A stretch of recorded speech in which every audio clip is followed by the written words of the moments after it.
Programang ito ay rated SPG. Striktong patnubay at gabay ng magulang ang kailangan. Maaaring may masiselang tema, lengguwahe, karahasan, sexual, horror o droga na hindi angkop sa mga bata. Isang mapagpalang araw kapamilya. Welcome back.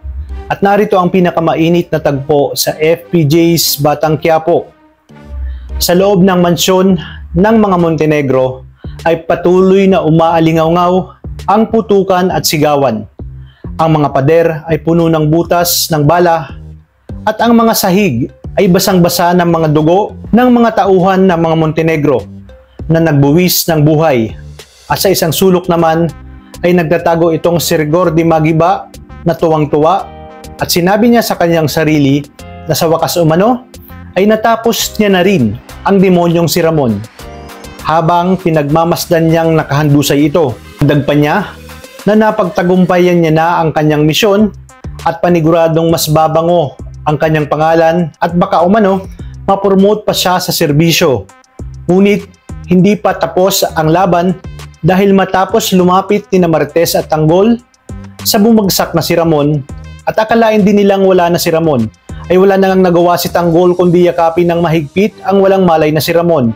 Ngunit dahil sa yakap ni Tanggol ay biglang naigalaw ni Ramon ang kanyang katawan.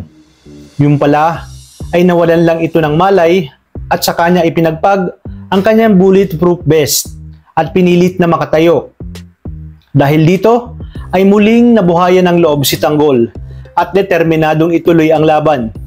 Magkasama nilang hinarap ang mga humahabol na puwersa ng kapulisan kung saan nga naroon si Grigore at Hector Victorino. Nagpaulan ng bala ang mag-ama at bumawi naman ng putok ang mga pulis. Nagmistulang impyerno ang loob ng mansyon dahil bawat sulok ay may bumabagsak na tao. Bawat sandali ay may sumisigaw na mga sugatan. At ikinagulat ni Tanggol na ang matagal niya ng mga kaibigan ay nakahandusay na ngayon sa sahig na naliligo sa sarili nilang mga dugo at wala ng mga buhay. Sa kabila nito ay pinilit pa rin nilang makatakas kahit na alam nilang imposible, ay mas nanaig pa rin sa kanila ang kanilang tibay at lakas ng loob na may kasamang determinasyon. Ipinangako ni Tanggol sa kanyang sarili na hindi siya titigil hanggat hindi niya nauubos ang mga gerero. Talagang sukdulan ang kanyang galit at mababakas ito sa kanyang mata.